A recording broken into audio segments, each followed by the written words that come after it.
दादा मामा ओ दादा अरे काय अवस्था करून घेतलास रे गरबा? हो काय सांगू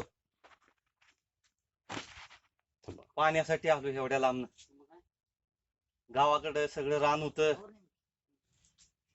हिर होती हिर मुजवली गाडी पार्किंग केली जागा केलं त्याच्यावर पोरानं पाण्याचं सगळं वाटोळ झालंय रे तिकडं शेतात काय पाणी नाही बोरला पाणी नाही चावीचं होतं पाणी सगळं गटारीला गेलं आता तिकडं काय राहिलं नाही तिथनं थोडंफार इकलं सिटीमध्ये गेलो सिटीमध्ये पण घर घेतलं तिथं बोर चालू केला सगळं बटनावर होतं हाय तिथं बटनावर हाय तिथं पाणी सगळं नळाला आलं ते समजा सगळं गटारीला वाहून गेलं तिथं आता खटका मारतोय तिथं पाणी नाही मग आणि परत आपल्या गावाकडे यावं म्हटलं म्हणून मी इकडे गावाकडे आलोय आता पहिल्यासारखं नाही बाबा आता पाणी जर त्यावेळी मी शेतात जर मुरवलं असतो जर जमिनीत मुरलं असतो तर आता हे दिवस माझ्यावर आलं नसतं म्हणून पावसाचं पाणी जमिनीत मुरवायला पाहिजे मला जरा पाणी द्या प्याला मला जरा पाणी द्या प्याला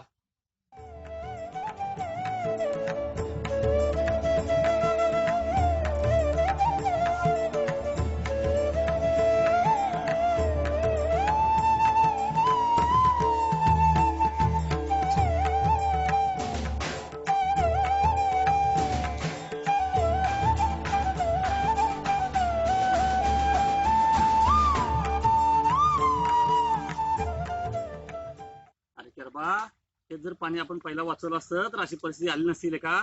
आता तरी आपण पाणी वाचवूया आणि सगळ्यांनी सांगूया की बाबांनो पाणी वाचवा नाहीतर पुढे मग आपल्याला असं प्रत्येकावर येळ येईल. प्रत्येकाने एक बारडी पाणी जमिनीत तरी मुरवायला पाहिजेच दररोज एक. चल गरबा मी तुला पाणी कसं वाचवायचं दाखवतो आणि पाण्याची करामत बी दाखवतो. चल बर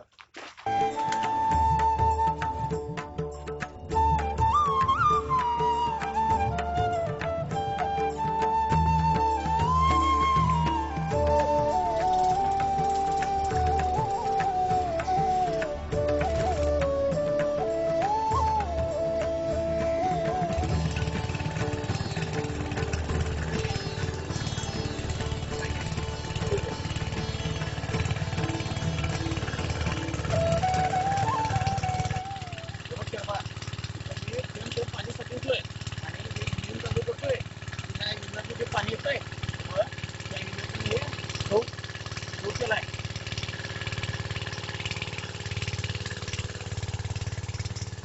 पाणी कसं येते बघितलं का? थेंब थेंब पाणी साठवून मी एवढं धो करायलोय.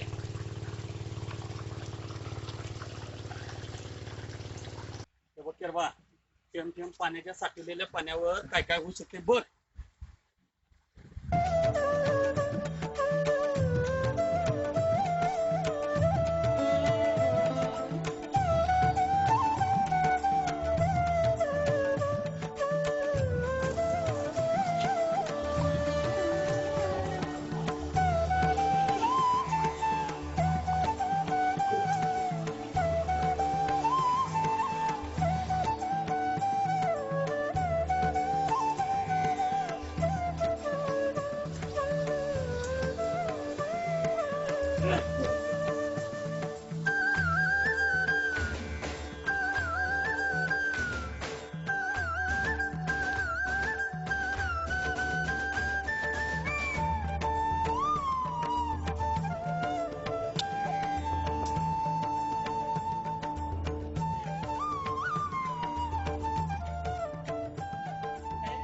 बघितलंच काही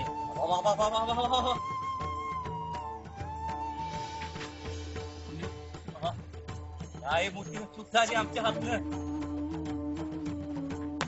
आणि थेंब थेंब वाचवला असतो तर हे दिवस आलं नसतं माझ्यावर. हे काय आहे एवढं मोठं हे निसर्गाचं देणगी. हे देवा चूक झाली रे चूक झाली. पाणी वाचवणार रे देवा आता इथनं पुढं पाणी वाचवणार सगळ्यांना सांगणार